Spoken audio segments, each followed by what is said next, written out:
नमस्कार दोस्तों, सोहा की आवाज़ में आप सभी का बहुत बहुत स्वागत है। बहुत पुरानी बात है। एक राजा था। उसके शयन कक्ष में एक जूं रहती थी। एक दिन कहीं से एक खटमल राजा के शयन कक्ष में आ गया तो खटमल को देखकर जूं को गुस्सा आ गया। जूं ने खटमल से कहा, अरे खटमल, तू यहाँ कहाँ से आ गया? अगर तुझे कोई देख लेगा तो तेरे साथ मैं भी मारी जाऊंगी। जूं की बात सुनकर खटमल बोला, अरे जूं, तेरा और मेरा काम एक ही है। हम दोनों ही इंसानों का खून पीकर अपना जीवन यापन करते हैं। तू जिस तरह मेरा अपमान कर रही है ना, इस तरह तो कोई किसी दुष्ट व्यक्ति का भी नहीं करता। जूं ने खटमल से पूछा, खटमल, तू यहाँ क्यों आया है?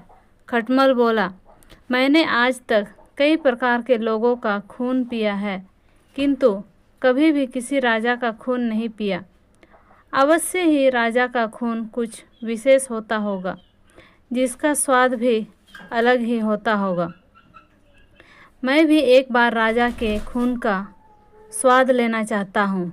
जूं बोली, सुन खटमल, जब राजा सो जाता है मैं तभी उसका खून पीता हूँ।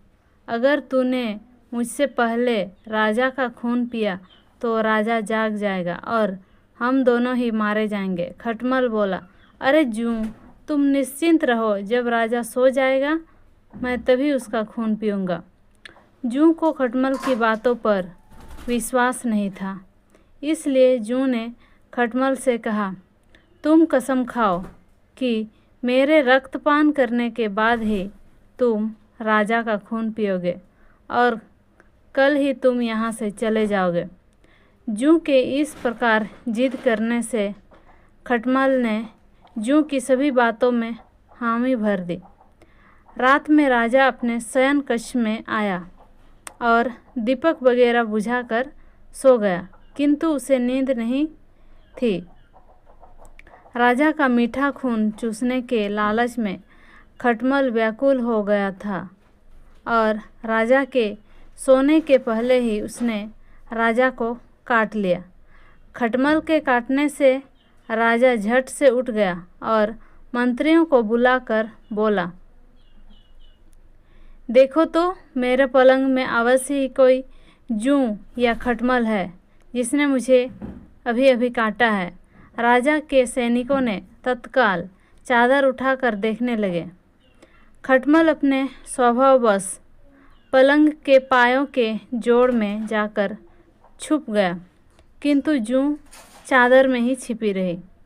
ऊपर होने के कारण सैनिकों ने जूं को देख लिया और उसे पकड़कर मसल दिया।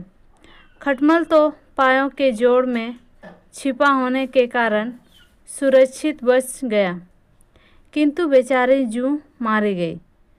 तो दोस्तों, इस कहानी से हमें ये शिक्षा मिलती है कि विरोधी प्रवृत्ति के व्यक्ति को कभी आश्रय नहीं देना चाहिए और ना ही उसकी बातों पर विश्वास करना चाहिए। तो दोस्तों, आपको ये कहानी अगर थोड़ी भी अच्छी लगी हो तो कमेंट कर हमें ज़रूर बताएं, और अगर आप इस चैनल पर पहली बार आए हैं तो चैनल को सब्सक्राइब भी ज़रूर करें। धन्यवाद।